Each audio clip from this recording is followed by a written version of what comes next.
The Battle of Wytheville, a Confederate victory in Appalachia. July 1863. The morning mist clung to the valleys of southwestern Virginia as Colonel John McCausland surveyed the approaches to Wytheville from his position on the ridgeline. It was July 18, 1863, and the small town had become far more important than its size suggested.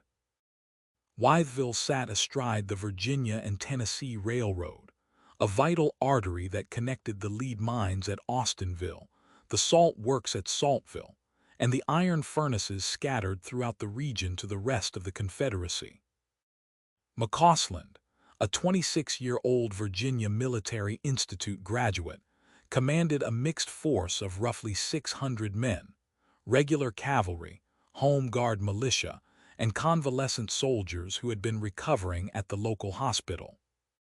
His opponent was Colonel John Toland, leading approximately 800 Union cavalry from the 2nd and 3rd West Virginia Cavalry and the 34th Ohio Mounted Infantry, who had ridden south from their base in the Kanawha Valley with orders to destroy the railroad and the vital mining operations. The summer of 1863 had been catastrophic for Confederate fortunes. Lee's Army of Northern Virginia had been defeated at Gettysburg just 2 weeks earlier, and on July 4th, Vicksburg had fallen to Grant, splitting the Confederacy in two.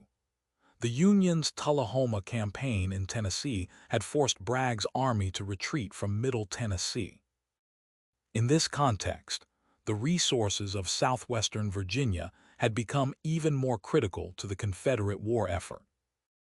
The lead from Austinville's mines was essential for manufacturing ammunition. The Confederacy produced few metals domestically, making the Wytheville district's mines irreplaceable.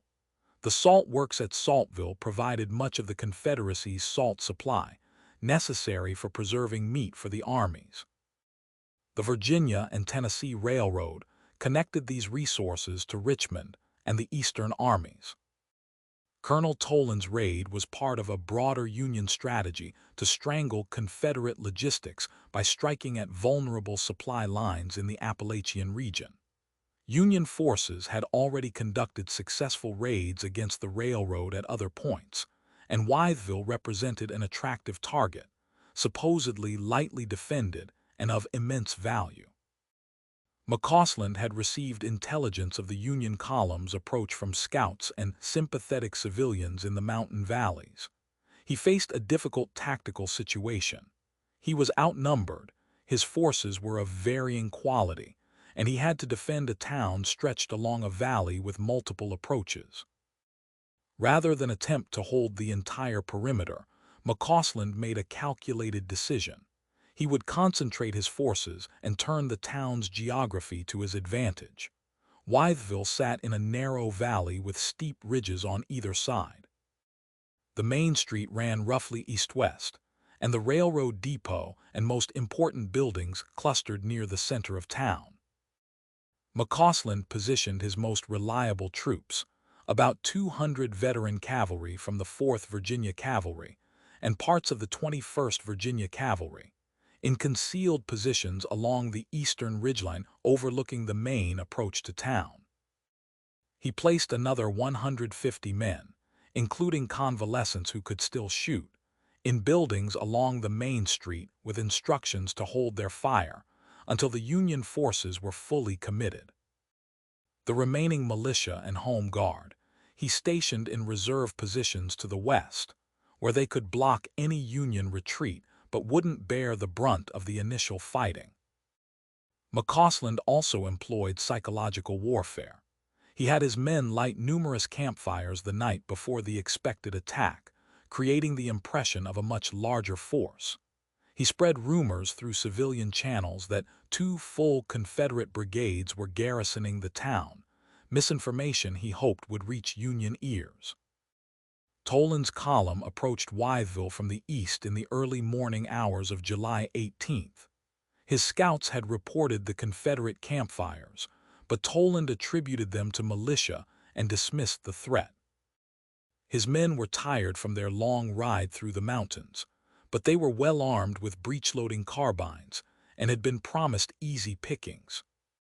The Union advance guard entered the eastern outskirts of town around 7:30 a.m.